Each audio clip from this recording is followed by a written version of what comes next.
Hi guys, Jay here, and this is my F1 fantasy team for the 2025 Canadian Grand Prix. So first of all guys, again, sorry there was no video for the Spanish Grand Prix. Team 1 and Team 3 technically dropped in ranking after Monaco, but they have climbed back up the rankings, and Team 2 has climbed up the rankings for 2 races in a row. So all 3 teams are within the top 100k, but I'm not where I was hoping to be by this time of the season. I was hoping to be in the top 50, possibly even top 25k, so still got some work to do. In terms of how it went, so I got spooked just before qualifying, Sky Sports mentioning Hamilton gearbox issues and front wings being taken to the FIA. So I went different. I went with Red Bull, which unfortunately didn't pay off in the end. During the race, the team was fine. In fact, my team 1 was 1 point ahead of my team 2, which did have Ferrari.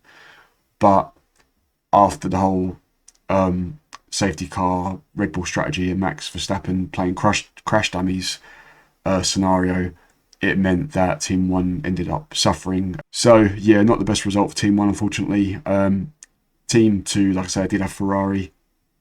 I also had Alonso in this team. They were my best team of the weekend, scoring 279 points, coming away with 1.5 budget gains. And for Team 3, I went different. I couldn't afford the carb, so I went with Kick, and I had Verstappen as my ×2. So just comparing that to the manual teams that I had in the background as well, like I say, my Team 1, if I had have gone Ferrari, obviously they came out on top in the end. Then I've got the triple McLaren with Kick, which scored really well, 287 points. And then I had the triple McLaren, triple V carb running in the background as well. That was that would have been an amazing result, because that would have come away with 272 points and a 2.5 million price rise. So looking at the budget builder going into Canva, for your Tier A constructors, Mercedes is a no-go if you want any kind of budget increase. I mean, they need 33 points for 0.1, 55 points for 0.3. Red Bull, I mean, yeah, I'm having trust issues with A constructors, because Ferrari got disqualified in China, Mercedes poorly performed in Imola and Monaco, and now I've had Red Bull, mess up their strategy, and Max just being a complete moron. So that being said, the 2 top options for budget gains is McLaren and Ferrari, and I would also say for points as well now, you're looking at McLaren and Ferrari. Although I say that, it's still early days. This is a week before the Grand Prix, and Ferrari didn't have a good time in Canada last year. Both cars not finishing the Grand Prix.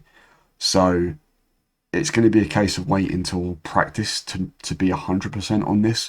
But at the moment, I would be swaying towards Ferrari. Alternatively, though, if you look at the B tier constructors, if you do want to go the McLaren and then, let's say, a B tier constructor, Kick and V-Carb are your best options.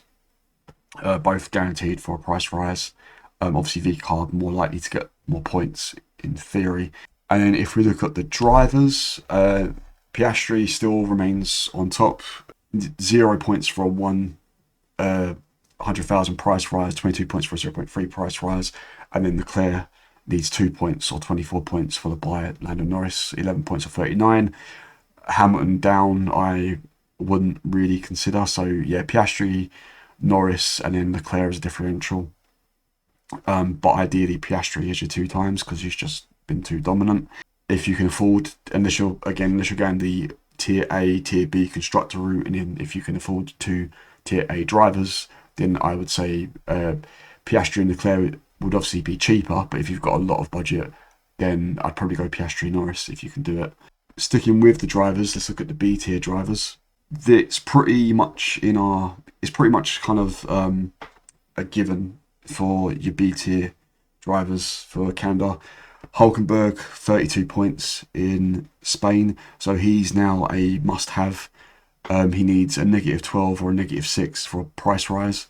So yeah, he's unless he DNFs, he's pretty much guaranteed for a price rise.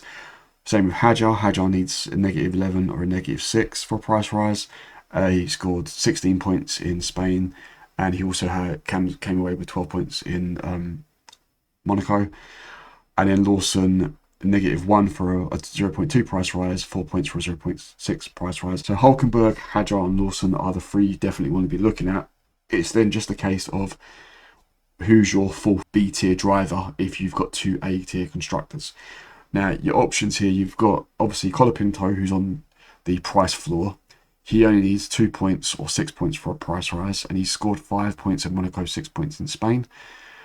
Bortoletto, honestly, I wouldn't consider, just because of points. He's not really bringing that many points. But if you do want to go the Bortoletto route, 6 points for a 0.2 price rise and 10 points for a 0.6. So you're looking at 0.2 price rise at best, but he can't lose budget either. So if you want to use him as a safety marker, you can.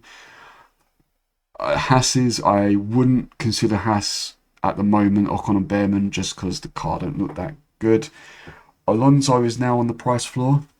He does need 15 points though for a 0.2 price rise, but we could get Alonso in early for Canada so that we've got him for Austria. So that's an option, because the -16 he got in Monaco will fall off. And then at a push, I do still have Carlos Sainz in my thoughts a little bit. 14 points for a 0.2 price rise, 22 points for a 0.6 price rise. But it is a gamble. Now, the reason I mention Sainz, why Sainz is still in my thoughts a little bit, is because the other day I went through my season summary on F1 Fantasy Tools, and I've had nothing but positive budget gains, but I have also lost points through my transfers. And so, yeah, it's just something that's in the back of my mind. Is it's nice to have assets that are on the price floor that can't lose in value, but if they're not bringing in the points, then I'm kind of losing out. Okay, so let's look at my team one. So as I said, I did go the Red Bull route, which unfortunately backfired. So at the moment they would be out, and then I've got Carlos Sainz here, who, like I say, unless he did something amazing in practice 1, 2, and 3, I would have to let go of Sainz as well. And I can go two routes here. So I could go what is more or less going to be the template, which would be to bring in Ferrari and bring in Hulkenberg, which at the moment would be my preferred play, because like I say, a few times this year that I've tried to go different and it's just backfired on me. So at the moment I go towards the template, more or less. That being said, if I wanted to, I could bring in Alonso early. He's on the price floor. I don't expect him to get a price gain, but he's on the price floor, saves me a bit more money moving forward. Or alternatively, I could go a different route entirely and go for either the triple McLaren with kick in my case, because I can't afford racing balls. Or if I drop down to a Leclerc, I think I can then bring in racing balls. So I would need to wait and see. The reason why I say about going the 2A driver route with a B tier constructor is because my team 3 is currently my best team, and they currently are running a B tier constructor. So that's why it's in the back of my mind. But like I say, at the moment, I think for me, I've tried to go different a few times. It hasn't paid off. So I think for now, I'd be looking at what I'm expecting to be the template of Piastri, Hadjar, Colapinto, Lawson, Hulkenberg, McLaren, Ferrari. If you've got 3 transfers, I've only got 2. You could also get rid of Colapinto if you wanted to, and bring in Alonso early for Austria, just because Alonso may get a few more points than Colapinto. But yeah, otherwise, like I say, I think that would be my play. What about if Red Bull do something amazing? I don't know. I just don't know if I trust the 8 constructors right now, except for McLaren. And again, with Sainz, if he does amazing in FP1, FP2, FP3, then maybe. I mean, I can see a world where I keep this, but the world just doesn't exist right now in the back of my mind. For Team 2, at the moment, I'd probably just go to one transfer and say goodbye to Bortoletto and bring in Hulkenberg, and I'm pretty happy with that as things stand, because that would save me a transfer for Austria. But if I wanted to use both transfers, I could obviously, rather than I could say goodbye to Alonso and bring in Liam Lawson. So I've got options there of one transfer or two transfers. I'd keep Ferrari, obviously, as things stand. But yeah, so those are the options there for Team 2. And finally, for Team 3, one thing that I'll definitely be doing is I'll be making Piastri my 2 times driver. I had Verstappen as 2 times because I wanted to try something different. But otherwise, despite that, the team actually did well in Spain. I wouldn't keep Verstappen at the moment just because I don't know if I trust him after what happened. I know Red Bull messed up their strategy, but he didn't need to do what he did just to add insult to injury. And then I could also drop Sainz, and then I would go, can I do Norris? I can do Norris, and then I could do Lawson.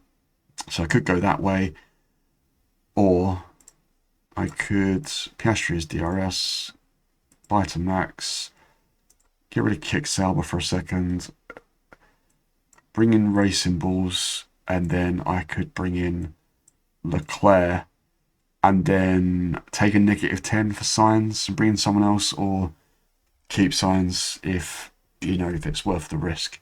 So I've got some options. I've also got my wild card still with this team as well, but I don't really want to use it right now. But yeah, I'd say Team 3 is probably in the best position. So talking of chips, at the moment I'm not considering any chips, to be fair, unless something comes up. Lance Stroll is obviously at the moment looking like he's going to be inactive. So if you have Lance Stroll in your team, you'd need to replace him. But then I wouldn't waste my final fix on that. I would just do a transfer. But yeah, no thoughts on chips for Canada. But I did have a comment in my season summary video asking when to use Limitless if you haven't used Limitless yet.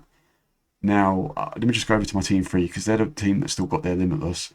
So when I replied, I did say that Austria had been in my thoughts recently. But that's just partly because I like Austria and there's good overtaking there. There's been talks of Spa because it's a sprint weekend, low overtaking, and there's also been talks of Hungary because of low overtaking. But then this morning I was thinking about it a bit more, and I'm actually wondering if I would use this at the British Grand Prix, because we are getting to a point now where teams are going to be able to start affording, or we're close to teams being able to afford 2A constructors and 2A drivers, albeit that second A driver may be a Kimi Antonelli. But obviously the longer we leave Limitless, the less powerful it will be, because once teams have got their 2As drivers and constructors, it's not going to be that much of an impact. But yeah, just throwing it out there, if you haven't played Limitless yet, I would say right now during this recording, I'm swaying towards the British Grand Prix. But we'll see.